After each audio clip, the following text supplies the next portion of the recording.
فرمایا یہ راستہ جو سیدھا مجھ تک پہنچتا ہے. قال هذا صراط علی مستقیم. ان عبادی، اللہ نے ان مخلص بندوں کو اپنے سے ریلیٹ کیا، یہ میرے بندے ہیں. لیس لک علیہم سلطان، ان پر تیرا زور نہیں چلے گا. الا من اتبعک من الغاوین، ہاں جو تیری گمراہی کا پیروی کرنے والا ہو جائے گا، بس سوائے اس کے. جو تیرے راستے کو اپنے لیے خوبصورت سمجھتا نا، سوائے اس کے. لیکن جو میرے بندے ہیں نا، سبحان اللہ، جو میری چیز ہوتی ہے نا، میری ایک تعلق دیتی ہے بندے کو.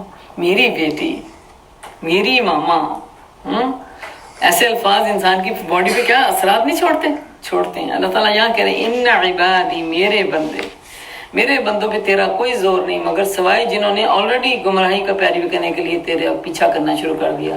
وَإِنَّ جَهَنَّمَ لَمَوْعِدُهُمْ أَجْمَعِينَ، تو جو تیرا پیچھا کرے گا ان سب کو تیرے سمیت میں جہنم میں بھر دوں گا، سب کے سب کو. اور یہ اللہ کی طرف سے ایک وعید ہے. لَهَا سَبْعَةُ أَبْوَابٍ، اس جہنم میں پھر کیا ہوں گے؟ 7 دروازے ہیں، اور ہر دروازے کے لیے ان میں سے ایک حصہ مخصوص کر دیا گیا ہے، بخلاف اس کے کہ متقی لوگ. آگے بات جانے سے پہلے میں ان دروازوں کا ذکر کر دوں. جہنم کے 7 دروازے ہیں. 7 دروازے حدیث سے پتہ چلتا ہے ہمیں. ابن عباس کے نزدیک انہوں نے فرمایا سب سے پہلا دروازہ جہنم ہے، دوسرا سعیر ہے، تیسرا لظا ہے، چوتھا حطمہ ہے، پانچواں سقر ہے، چھٹا جہیم ہے، اور 7واں حاویہ ہے. پھر انہوں نے یہ بھی بتا دیا کہ پہلے میں کون ہوئیں گے، اور دوسرے میں کون ہوئیں گے، اور تیسرے میں کون ہوئیں گے. انہوں نے بتایا کہ پہلا جو جہنم ہے اس میں گناہ گار مسلمان ہوں گے. جو سب سے ٹاپ کا لیول ہے نا، اس میں مسلمان ہوئیں گے. دوسرے میں سعیر میں یہودی ہوئیں گے. تیسرے طبقے میں انہوں نے لظا میں کہا نصارہ ہوئیں گے. چوتھے طبقے حطمہ میں سائبین ہوئیں گے. پانچویں طبقہ سقر میں مجوس ہوئیں گے، مجوسی کرنے والے.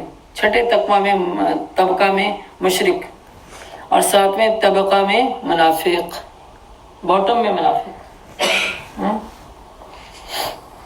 آپ سوچ لیں ایک بلڈنگ ہوتی ہے 7 فلور کی، اور 7 فلور میں پہلا فلور ہے اور اس کے نیچے آگ لگی ہوئی ہے، اور لفٹ لے کے جانا ہے. جو سب سے اوپر ہے اس کو اس آگ کا سیک بنسبت نیچے والے سے کم پہنچے گا، حالانکہ وہ بھی شدید ہے، ٹھیک ہے. لیکن جو باٹم میں ہے وہ اس کی حالت کہاں جانی ہے. اور وہ کون ہوگا؟ یہ مسلمانوں کے اندر گرے ایریا میں چلنے والے، 2 فیسز رکھنے والے، دھوکہ دینے والے، اندر سے کچھ ہے باہر سے کچھ ہے. اپنے لیے کچھ پسند کرتے ہیں، دوسروں کے لیے کچھ پسند کرتے ہیں. اپنے لیے مشورہ بڑا مفید مائنڈ میں رکھا ہوتا ہے زندگی کے راہوں پہ چلنے کے لیے، دوسروں کو اپوزٹ ڈائریکشن دے کے موڑ دیتے ہیں. منافق ہمیشہ دوسروں کا لاس چاہتا ہے، اور مومن کبھی ایسا نہیں چاہتا. تو ہمیں یہ دیکھنا ہے کہ ہم کسی کے دوسرے کا لاس کرتے ہیں. چھوٹی چھوٹی باتوں سے ریئلائز کریں کہ ہم کہاں کھڑے ہیں. یہ ہے 7 طبقے. آخر دعوانا ان الحمد للہ رب العالمین. یا اللہ، ہم دعا کرتے ہیں کہ جس طرح تو نے ہمیں اپنے جسم کی پرورش کرنے کی ذمہ داری میں ڈالا ہوا ہے، اسی طرح ہمیں اپنے روح کی پرورش کرنے والا بھی بنا دے. یا اللہ، ہمیں مخلص بندوں میں شامل فرما. یا اللہ، شیطان اور شیطان کے تکبر سے ہمیں اپنے پناہ میں رکھ. یا اللہ، تمہاری حفاظت فرما اور ہمیں ایمان پہ ثابت قدمی عطا فرما. آمین ثم آمین یا رب العالمین. ربنا تقبل منا انك انت السميع العليم وتب علينا انك انت التواب الرحيم. سبحانك اللهم وبحمدك نشهد ان لا اله الا انت نستغفرك ونتوب اليك. السلام علیکم ورحمۃ اللہ وبرکاتہ.